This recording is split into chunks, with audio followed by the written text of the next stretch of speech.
کل کے بعد ہم کیا یہ توقع کریں کہ آپ کالے کوڈ میں نہیں ہوں گے؟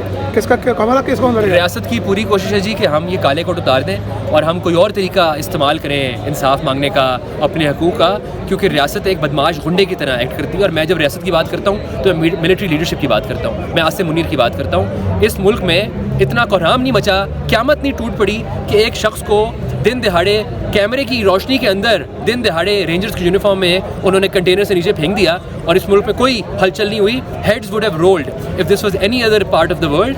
Heads would have rolled. ان کو سزائیں ہونی چاہیے تھیں. یہ 302 ہے. تو آپ سمجھتے ہیں کہ کچھ ہوگا؟ عدالتیں تو خرید لی گئیں، مینیج ہو گئیں. کچھ کیا ہوگا نادر صاحب؟ جب یہ اس طرح کے واقعات کو رپورٹ کرنے پہ آپ پہ آئس برآمد کر دی جائے گی، سچ بولنے پہ آپ پہ آئس برآمد کر دی جائے گی اور آپ کو اندر کر لیا جائے گا، تو پھر آپ کیا بات کریں گے؟ یہ بتائیے گا، آئس برآمد کرنے کا جو واقعہ ہے وہ تو اب ہو چکا. یہ تو انہوں نے جو ہے وہ ریمانڈ بھی کروا دیا، ایک قسم کی انہوں نے جیت اپنی لے لی. اب وہ جو تانے باندھنے کی کوشش کر رہے ہیں اور یہ بتایا جا رہا ہے کہ ڈرگ ڈیلنگ ہے اور اس میں ہم ان لوگوں تک پہنچنا چاہ رہے ہیں جو یہ پورا ایک چین ہے. تو وہ جو ایک جنریٹ کی جا رہی ہے سٹوری، اس میں کیا مزید کن لوگوں کے خدشات آپ کو ہے کہ ان کو اس دائرے میں لایا جائے گا؟ کسی کا خدشہ نہیں ہے جی. جن لوگوں کو انہوں نے عذاب کا شکار بنانا ہے، جن صحافیوں کو انہوں نے چپ کرانا ہے کیونکہ وہ انہیں آئینہ دکھاتے ہیں، ان کے کرتوت کالے کرتوت منظر عام پہ لاتے ہیں، ان صحافیوں پہ یہ نیا پرچہ کر لیں گے کوئی بھی جھوٹا من گھڑٹ. ان کو قانون کی ضرورت نہیں ہے. اس پرچے میں کوئی تانا بانا چین نہیں بنے گا کیونکہ اس پرچے کا مقصد کسی کو پکڑنا نہیں ہے. اس پرچے کا مقصد ہے کہ مطیع اللہ جان جو ہے وہ اپنی صحافتی پیشہ ورانہ ذمہ داریاں انجام نہ دے سکیں. چیلنج کیا مطیع اللہ جان کے؟ دیکھیے کرنٹلی ہم جو ہے ہماری کاؤنسل جو ایک ریویژن پلی فائل کرنا چاہ رہی ہے اسلام آباد ہائی کورٹ کے اندر، تاکہ اس فیصلے کو دوبارہ ریویژن کے لیے کسی بینچ کے سامنے آج ہی پیش کیا جائے. اور ہماری لیگل کاؤنسل کو بہت سے چیلنجز فیس ہو رہے ہیں کہ آج ہمارے پاس جو اویلیبل بینچز ہیں ان کے سامنے پیش کیا جائے. اور مطلب کہ امید ہماری یہ کوشش یہی ہے کہ جو ریویژن پلی فائل کر رہے ہیں کسی بھی بینچ کے سامنے آج پیش کر دی جائے. لیکن یہ مشکلات جو ہمیں فیس آ رہی ہیں، اور اگر آج ہمیں کسی بینچ کے سامنے پیش نہیں کی جاتی ریویژن پلی، تو ہمیں اسینشلی کورٹ یہی بتا رہا ہے کہ ہاں قانون کے اندر تو آپ کے پاس طریقے ہیں چیز کو چیلنج کرنے کی، کوئی آپ کے پاس لیگل ریکورس ہے، لیکن ان پریکٹس شاید ہر کسی کے پاس یہ چیز اویلیبل نہ ہو، جو کہ لاء کے لیے ایک بہت بڑا ہی سنگین مسئلہ ہے. کہ آپ نے کتابوں میں تو بات لکھی ہے لیکن کیا پریکٹیکلی وہ لاء اور ریکورس آپ کے پاس اویلیبل ہے نہیں. تو آج امید یہی ہے کہ اسلام آباد ہائی کورٹ کسی بھی آپ کے اویلیبل بینچ کے سامنے یہ ریویژن پلی کو پیش کرے گا اور اس کی ہیئرنگ کرے گا، اور ہماری لیگل کاؤنسل کو کوئی راستہ دے گا کہ مطیع اللہ جان جو کہ ایک جرنلسٹ ہیں، اور یہ کیس آج جو ہو رہا ہے جرنلسٹ کے ساتھ، کل کو اس کے پریسیڈنٹ لے کے کسی بھی جرنلسٹ کو کل اس طرح کے میں چیلنج کر کے اٹھایا جا سکتا ہے. اور یہ بڑا ایک سنگین مسئلہ ہے جو کہ اسلام آباد ہائی کورٹ کو پرائیورٹی پہ ڈیل کرنا چاہیے ہماری freedom of rights, freedom of speech کے پیچھے. تو I am a but confused کہ اتنی ہیزیٹیشن کیوں ہے کہ کسی بینچ کے سامنے پیش کیا جائے.